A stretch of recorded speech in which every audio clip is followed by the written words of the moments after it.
Good morning students. 10वीं वाले बच्चे, सिद्धि हिंदी विद्यालय के इस ऑनलाइन क्लासेस में आपका हार्दिक स्वागत है।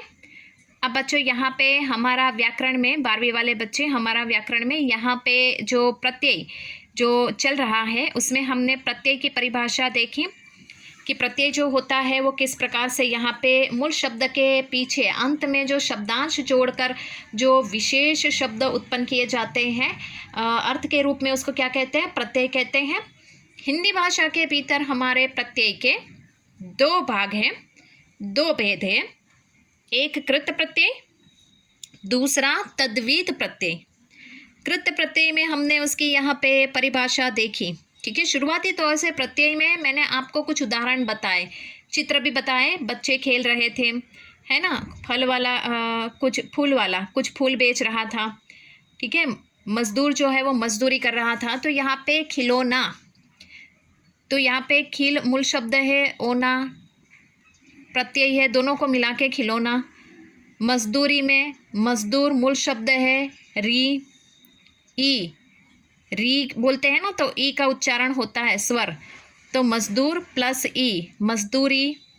उसके बाद यहाँ पे फूल वाला, फूल मूल शब्द है, वाला प्रत्यय है, दोनों को जोड़ने से फूल वाला। तो ये उदाहरण मैंने आपको बताए थे, ठीक है। यहाँ पे जितने शब्द इस वीडियो में हम देख रहे हैं बच्चों, वो शब्द आपको अपनी कॉपी में लिखने हैं। अब उसमें कृत प्रत्यय, तो कृत प्रत्यय में हमने उसकी परिभाषा क्या देखी थी कि जैसे कि कोई धातु है, कोई क्रिया है, उसके पीछे जो शब्दांश जोड़े जाते हैं और जिससे संज्ञा और विशेषण उत्पन्न होते हैं उसको कृत प्रत्यय कहते हैं। अब एक बात मैं आपको बता दूं, आगे वाले वीडियो में भी बताया है कि बोर्ड की परीक्षा में अगर आपको कभी भी प्रत्यय ढूंढ के बताइए, हमें पूछा जाता है, तो हमें सिर्फ वो मूल शब्द ही लिखना है। जैसे कि मूल शब्द जो भी है वो मूल शब्द लिखो, प्लस करके फिर वापस लिखो प्रत्यय, कौन सा, वो प्रत्यय का शब्द लिखो। बस प्रत्यय का कौन सा प्रकार कृत है कि तद्वित है वो हमें नहीं लिखना है। समझ में आया? सिर्फ प्रत्यय कौन सा शब्द है वो ढूंढ के हमें निकालना है। तो यहाँ पे कुछ एक यहाँ पे कृत प्रत्यय के उदाहरण बाकी है, वो देख लेते हैं। शब्द बेह मूल शब्द है, उसके पीछे ता प्रत्यय जोड़ने से बहता। मार मूल शब्द है, उसके पीछे ता प्रत्यय जोड़ने से मारता। देख, देख मूल शब्द है, उसके पीछे आ प्रत्यय जोड़ने से देखा। लिख, लिख मूल शब्द है, क्रिया है, उसके पीछे आ प्रत्यय जोड़ने से लिखा। आ लिखा उच्चारण करते तो आ सुनाई देता है, जबकि ये जो लिखा हुआ शब्द देखते हैं ना तो उसमें आ कहीं दिखाई नहीं देता हमें। समझ में आया?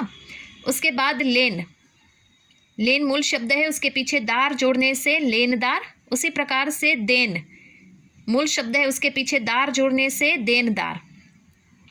उसके बाद मत, मत शब्द के पीछे नी जोड़ने से, नी प्रत्यय जोड़ने से मथनी।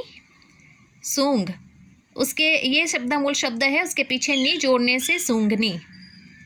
उसके बाद पढ़ और लड़, ये दोनों शब्द मूल शब्द है, उसके पीछे आकू, पढ़ के पीछे आकू ये प्रत्यय लगाने से पढ़ाकू। इसके पीछे आकू प्रत्यय लगाने से, लड़ के पीछे आकू प्रत्यय लगाने से लड़ाकू। हम कहते हैं ना ये तो बहुत लड़ाकू है, ये बहुत पढ़ाकू है, इस तरह से ये शब्द बनते हैं। उसके बाद भूल मूल शब्द है, उसके पीछे अक्कड़ जोड़ने से भुलक्कड़। हम कहते हैं ना ये तो बड़ा भुलक्कड़ है, बड़ी भुलक्कड़ है। घूम मूल शब्द है, क्रिया है, घूमना, भूलना, ये क्रियाएं हैं और हम बहुत कुछ भूल जाते हैं कभी कभी, है ना। तो ये घूम, घूम के पीछे अक्कड़ प्रत्यय जोड़ने से क्या होता है, घुमक्कड़। ये शब्द घुमक्कड़ शब्द बहुत सारे साहित्यकार जो होते हैं, जो प्रवास यात्रा करते हैं, तो उनके बारे में ये शब्द का इस्तेमाल होता है, घुमक्कड़, ठीक है। तो यहाँ पे हमारा ये जो कृत प्रत्यय है बच्चों, ये कृत प्रत्यय यहाँ पे ख़त्म होता है। आपको यहाँ तक अपनी कॉपी में लिखना है, ठीक है, यहाँ तक आपको ये अपनी कॉपी में लिखना है। इसके बाद आगे के वीडियो से बच्चों ये जो तद्वित प्रत्यय है, थोड़ा सा मैं आपको दिखा देती हूँ। ये जो यहाँ पे तद्वित प्रत्यय है, ठीक है, ये तद्वित प्रत्यय जो है, ये वो तद्वित प्रत्यय यहाँ पे किसे कहते हैं, उसकी परिभाषा, तद्वित प्रत्यय किस प्रकार से होते हैं, और जैसे हमने यहाँ पे अ, आ, ई, ऊ, ऊ, ये देखें ना स्वर, तो ऐसे स्वरों से ही यहाँ पे प्रत्यय, ठीक है। तो स्वर और प्रत्यय यहाँ पे एक दूसरे के साथ जुड़े हुए हैं। तो बच्चों आज की इस वीडियो में हमने जिस प्रकार से यहाँ पे कृत प्रत्यय देखा, तो कृत प्रत्यय किसे कहते हैं। अब तद्वित प्रत्यय, थोड़ा सा हम यहाँ पे तद्वित प्रत्यय की चर्चा कर ही लेते हैं।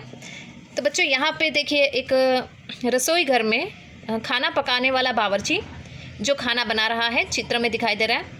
और ये जैसे कि यहाँ पे जंगल, जैसे कि मैदान जैसा है, जो रास्ता दिखाई दे रहा है, पेड़ पौधे हरियाली दिखाई दे रही है, ठीक है।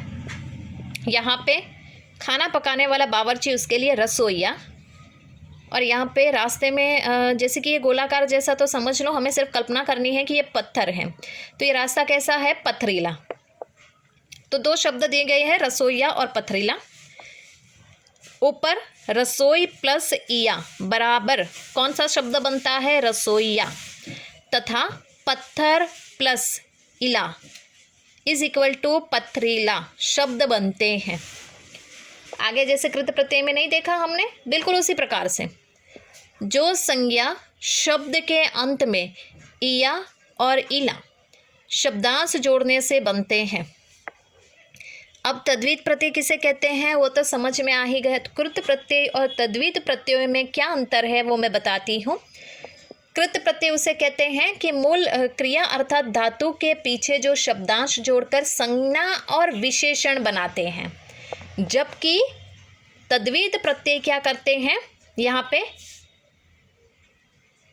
संज्ञा पहले से ही मूल शब्द के रूप में संज्ञा शब्द होती है, और ये संज्ञा जो शब्द होता है उसके पीछे जो शब्दांश जोड़े जाते हैं और उससे जो नया शब्द बनता है उसको तद्वित प्रत्यय कहते हैं। उसमें क्या, मूल शब्द के द्वारा संज्ञा और विशेषण बनते हैं।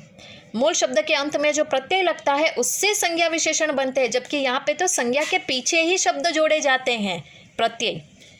ध्यान से सुनना बच्चों, वापस एक बार दोहरा रही हूँ।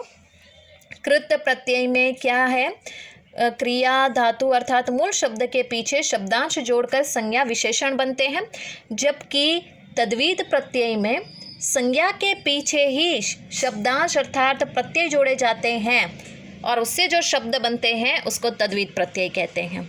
समझ में आया। तो बच्चों आज के इस वीडियो में हम यहाँ तक देखते हैं। आगे के वीडियो में तद्वित प्रत्यय की थोड़ी विस्तार से चर्चा करेंगे, उसके बाद उसके उदाहरण ऐसे शब्द को देखेंगे। तब तक के लिए यहाँ पे रुकते हैं। Thank you.